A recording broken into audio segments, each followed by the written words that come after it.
So, once Hephaestus has been recovered and merged, you'll regain the capacity to mass-produce machines at cauldrons around the world.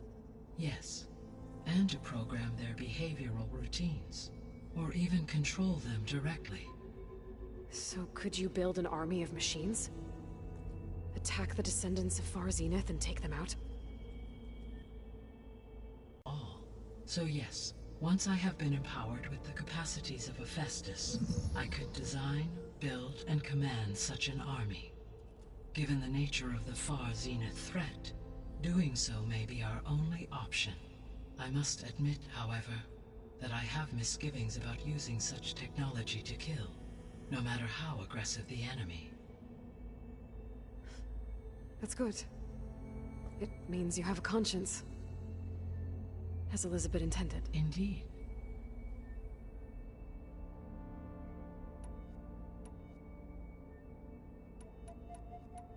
The sole purpose of the signal was to destroy life on Earth, right? Why would descendants of Far Zenith want to do that? At this point, we can only speculate. I mean, Earth posed no threat to them. We don't have the technology to get in their way. We didn't even know about them. True. Unless... well... could it be that they want the planet for themselves? The strangers I ran into, they were after a Gaia backup of their own. I mean, if they did that... if they booted their own Gaia and boosted her power... until she could take control of Hephaestus. And then the whole terraforming system. Then yes, the system could be used to do what the extinction signal failed to accomplish. Snuff out life, and then potentially to build an entirely new biosphere. To their specifications. So they could be trying to do the same thing we are. But with opposite results. Extinction. Instead of salvation. Well, this is not good.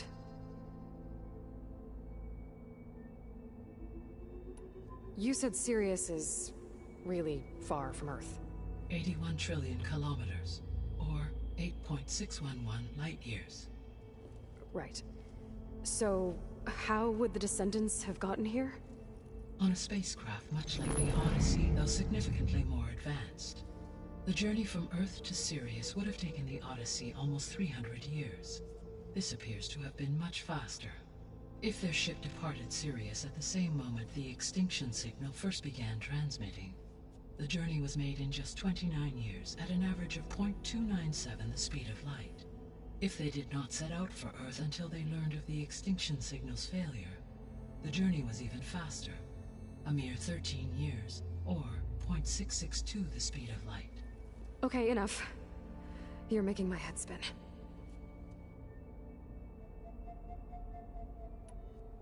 The descendants I ran into at the Hades Proving Lab, they had a clone of Elizabeth Sobek.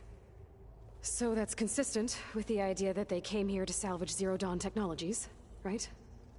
Yes. As your own experience demonstrates, a clone of Elizabeth Sobek functions in effect as a key to the terraforming system. But how could they have made a clone?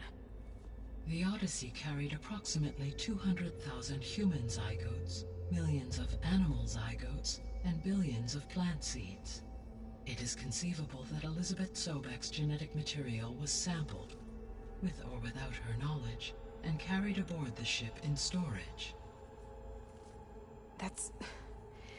okay, but... I mean... This clone... how could she participate in this? Destroying Elizabeth's dream? It's evil. It is difficult to know. Perhaps she is loyal to the group and shares their objectives. Or perhaps she is a subordinate and has no choice but to comply with their orders. Elizabeth Sobek? A subordinate? I don't think so. The extinction signal didn't just wake Hades. It made every subordinate function self-aware. Why? I have wondered this myself. So far as I can tell, Hades was the sole target, and the partial sentience imparted to other subordinate functions was incidental. So the signal could only have been sent by someone who had thorough knowledge of the system, huh? exceptionally precise and highly advanced. Were its intentions less malevolent, I would admire the intellect or intellects that produced it.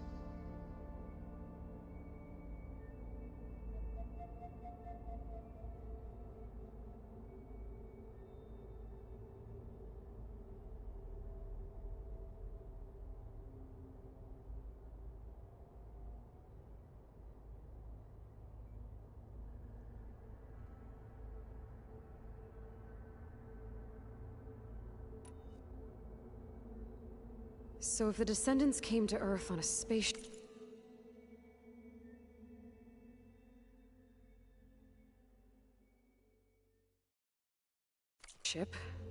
I guess we can assume that their technology is powerful in all sorts of ways, right? Yes, as your encounter with them at the Proving Lab amply demonstrates. They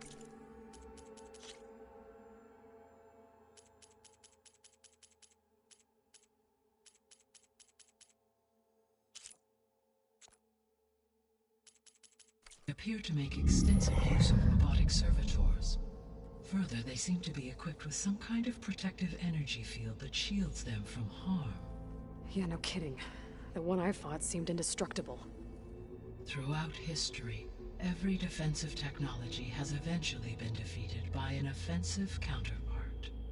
For example, assuming I absorbed Hephaestus and utilized it to create a large force of combat machines. No shielding could withstand such an assault indefinitely. So there's hope. Always.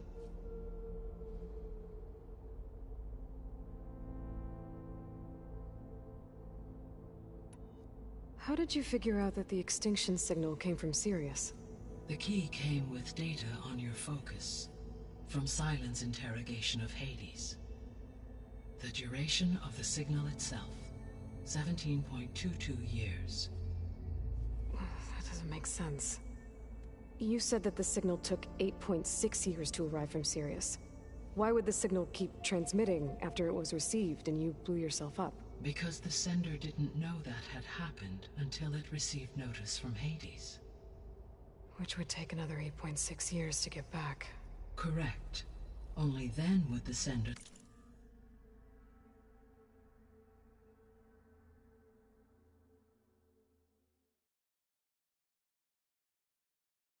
stop broadcasting after a total of 17.22 years. So the duration, halved, gave me the distance the signal traveled.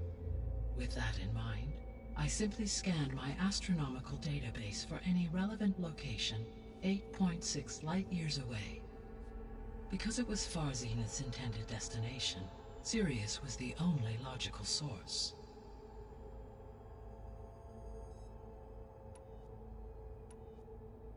What is the state of the biosphere? Is the terraforming system functioning at all? In a sense, the terraforming system never stopped functioning. The difference, since my predecessor's destruction, is that there has been no central governing intelligence to monitor its robotic agents and assign new tasks. As a result, errors have accrued, and day by day, the biosphere has gradually veered ever more sharply towards destruction. In recent months, disturbances in the biosphere have become obvious. But these bellwether phenomena offer just the merest glimpse of the complex and accelerating cycles of environmental dysfunction, now driving Earth's biosphere towards collapse. And you can't do anything to stop it?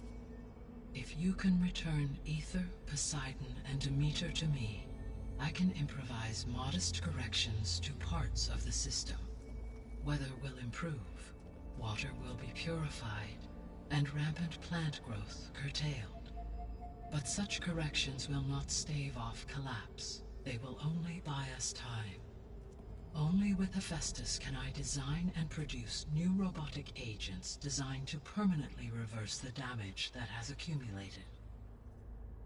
All efforts must be directed toward that end.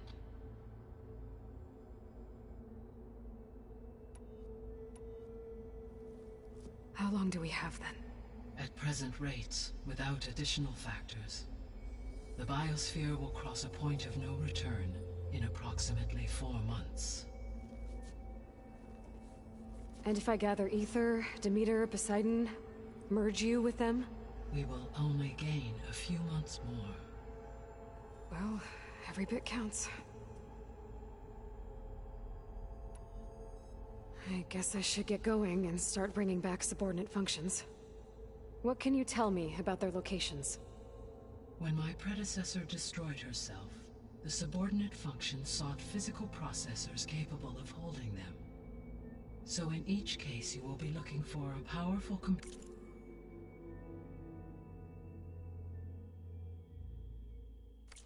of some kind.